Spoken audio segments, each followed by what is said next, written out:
بیٹے کے ماتھے چومے، جیسے ماتھا چومے رونے لگے۔ 71 لاشیں کو اٹھا کر کے لائے تھے، حوصلہ نہیں ٹوٹا تھا۔ اللہ اکبر، 71 لاش کو اٹھا کر کے لائے تھے، کبھی ہمت نہیں ٹوٹی ہے، لیکن آج بیٹے کو قبر میں ڈالنا حوصلہ ٹوٹنے لگا ہے۔ اللہ اکبر، آج جب بیٹے کی قبر کھودی گئی ہے حوصلہ ٹوٹنے لگا ہے۔ اللہ اکبر، آقا حسین نے اپنے شہزادوں کے لیا ہے، اپنے شہزادے کو لے کر کے جیسے قبر میں ڈالا ہے اور جیسے مٹی ڈالنے کے لیے ہاتھ اٹھایا ہے، اللہ اکبر چیخ نکل گئی ہے۔ آقا حسین روتے جا رہے ہیں، ہچکیاں آ گئی ہے، حوصلہ ٹوٹنے لگے ہیں۔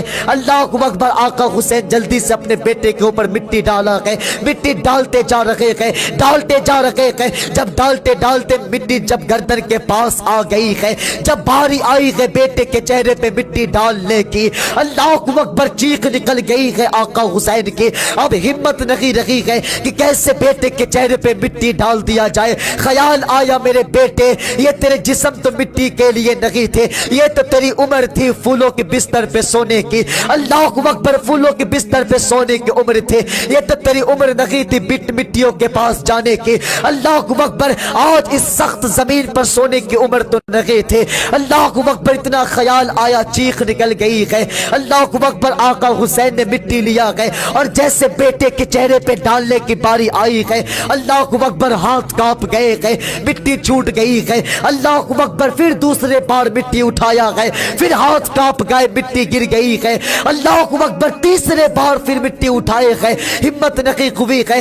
آقا حسین نے یوں منہ پھیرا ہے اور پھر مٹی لیا ہے، منہ پھیر کر کے جلدی سے اپنے بیٹے کے اوپر مٹی ڈالا ہے، جلدی جلدی مٹی ڈالنے لگے ہیں۔ اللہ اکبر، جب مٹی ڈال چکے ہیں، جب پوری مٹی ڈال کر کے اپنے شہزادے کو بند کر دیا گیا ہے، آواز آتی ہے، حسین بتاؤ تو سکی آخر تمہیں کیا ہو گیا ہے؟ کیا تمہارے بازوؤں کو جنگ لگ گیا ہے؟ بتاؤ تو سکی کیا تم ہمت ہارنے لگے ہو؟ بتاؤ حسین، کیوں حوصلہ ٹوٹنے لگا ہے؟ کیا ہو گیا ہے تیرے بازو کو؟ اللہ اکبر، آقا حسین کہتے ہیں، اصغر اب جانے تو مجھے، آج کے بعد یا تو یزیدی کردار رہے گا یا تو حسینی کردار رہے گا۔ آقا حسین اٹھے اور خیمہ واپس آ گئے اور جانے کی تیاری کرنے لگے۔ تیاری کر رہے ہیں اور رو رہے ہیں، تیاری کر رہے ہیں، رو رہے ہیں۔ جب ہچکیاں نکلی نا تو رونے کی آواز حضرت فضہ کے کان سے ٹکرائی۔ جیسے کان سے آواز ٹکرائی نا، آقا حسین کے پاس آ گئے حضرت فضہ اور آ کر کے کہتی ہے، آقا کیوں رو رہے ہیں؟ آخر بات کیا ہے؟ رونے کی وجہ کیا ہے؟ تو آقا حسین کہتے ہیں کہ آج مجھے میری ماں فاطمہ کی یاد آ گئی ہے، میری ماں فاطمہ کی یاد آ گئی۔